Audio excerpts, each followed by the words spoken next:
In 1992, Hollywood said goodbye to one of its most iconic gunslingers. Chuck Connors left behind more than a memorable television role. Behind the scenes, he lived a life full of drama, intrigue, and controversy, from secret involvement in cold war diplomacy to scandalous affairs that nearly ended his career. Connors' real-life story was as gripping as any Western. Now, more than 30 years later, the full truth is coming to light. How a kid from Brooklyn became a Soviet icon, why his 3 marriages ended in turmoil, and the haunting secret he carried. To his grave, Chuck Connors was born Kevin Joseph Aloysius Connors on April 10, 1921, in Brooklyn, New York. His parents, Alan and Marcella Connors, were hard-working Irish immigrants who struggled to make ends meet during the Great Depression. Chuck's father worked as a longshoreman while his mother took on odd jobs to help support the family. Life was challenging, but it instilled in Chuck a strong work ethic and perseverance. He grew up in a modest neighborhood and spent much of his time at the Bay Ridge Boys Club, where he discovered a passion for sports, especially baseball. He dreamed of playing for the Brooklyn Dodgers. At age 14, a major turning point came when his athletic skills caught the attention of scouts. He was offered a scholarship to Adelphi Academy, a private high school in Brooklyn. He took full advantage of the opportunity, excelling in baseball, basketball, football, and track. As a baseball player, Chuck was a powerful first baseman. In 1939, he was recognized as one of Brooklyn's top high school players. After graduating, more than 25 colleges offered him athletic scholarships. He chose Seton Hall University in New Jersey, where he played both basketball and baseball. On the basketball court, he played as a backup center, using his height and defensive skills to support the team, but it was in baseball where he truly stood out. In one 1942 game, he hit 2 home runs and drove in 6 RBIs, catching the eyes of professional scouts. It was during this time that he earned the nickname Chuck. While playing first base, he would shout, "Chuck it to me," and the name stuck. His college years were interrupted by World War II. In 1942, Chuck enlisted in the U.S. Army and trained at Fort Knox. Thanks to his size and athleticism, he was assigned as a tank warfare instructor. Later, he served at West Point training soldiers, including future football stars who went on to win national titles. Despite being in the military, Chuck stayed active in sports, playing semi-pro baseball in Brooklyn and even joining a professional basketball team in the American Basketball League. After 3 years of service, he was honorably discharged in 1946. That same year, he joined the Boston Celtics during their inaugural season, standing 6'5" and playing both forward and center. Connors played 49 games and averaged 4.5 points per game. His standout performance came on December 13, 1946, when he scored 15 points in a tight win against the Providence Steamrollers. However, his basketball career was short-lived. In February 1947, Connors left the Celtics to chase his dream of playing baseball. On May 1, 1949, he finally got his big break with the Brooklyn Dodgers, but it was a rocky start. In his only game for the team, he hit into a double play and the Dodgers lost. Rather than giving up, Chuck persevered in the minor leagues, playing for teams like the Montreal Royals. In 1951, he returned to the majors with the Chicago Cubs. That season, he played 66 games, hitting his first home run on July 18th against the New York Giants. He hit another one on August 26th, again against the Giants. He ended the season with 48 hits and a .539 batting average. Not bad for someone juggling 2 sports. Connors' unexpected Hollywood journey began in 1952 while playing for the minor league Los Angeles Angels.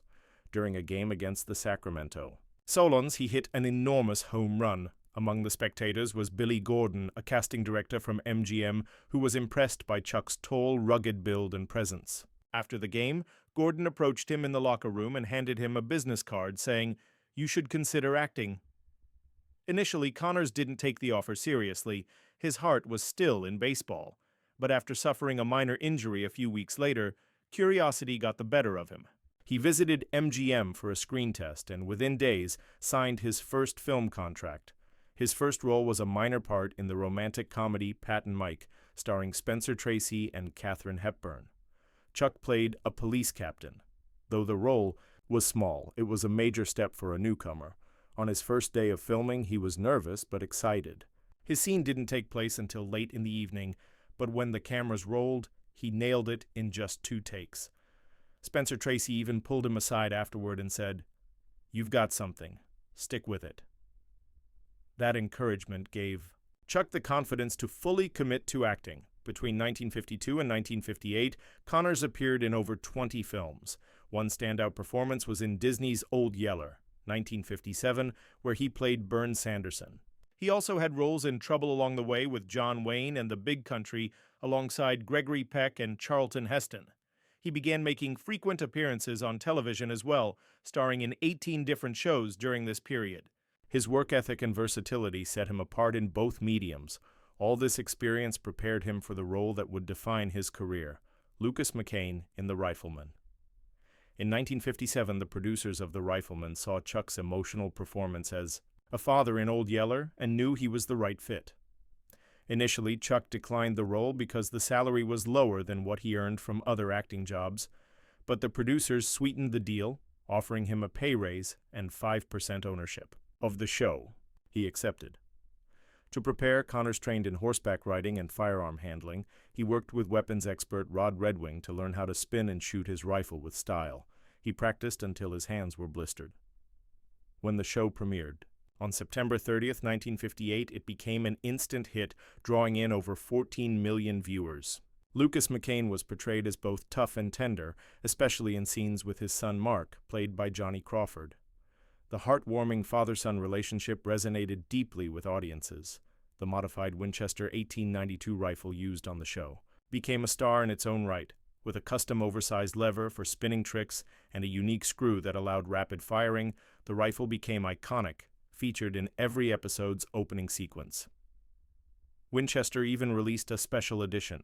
For fans, The Rifleman stood out by blending action with heartfelt family themes.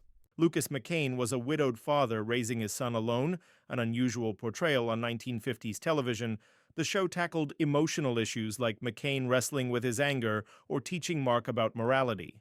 Single fathers across the country wrote to Connors thanking him for representing them. Connors didn't just act, he shaped the show behind the scenes.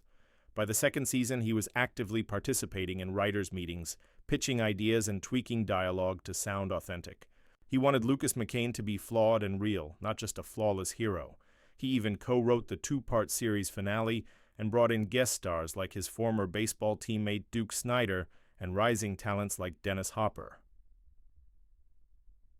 The Rifleman quickly became the fourth highest-rated TV show of its debut season, reaching 14.6 million homes with a Nielsen rating of 33.1.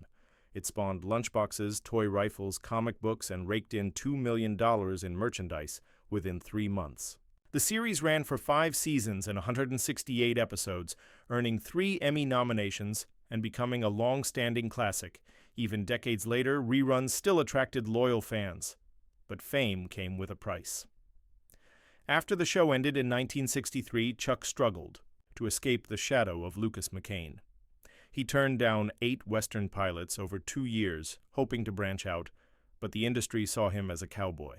He tried shifting gears with roles like a formal banker in the 1964 film Move Over, darling opposite Doris Day, but the public still linked him to his Western persona. Frustrated, Connors nearly gave up acting in 1965. Still, he found new roles, in Arrest and Trial as defense attorney John Egan, and later in Branded, playing Jason McCord, a dishonored Army officer fighting to reclaim his name. These performances let him showcase more emotional depth. His most transformative role came in 1977 as Tom Moore, a ruthless slave owner in the landmark miniseries Roots. The powerful, unflinching performance earned him an Emmy nomination and marked a bold departure from his earlier work. In later years, Connors took on roles in B-movies and TV guest spots. He starred in the cult horror film Tourist Trap, 1979, and the low-budget sci-fi flick The Daytime Ended, 1980. He also appeared in popular shows like Fantasy Island, The Love Boat, Murder, She Wrote, and the 1987-1988 horror series Werewolf, where he played the villain Janos Skorzeny. Off-screen, Connors' love life was just as dramatic. He married 3 times.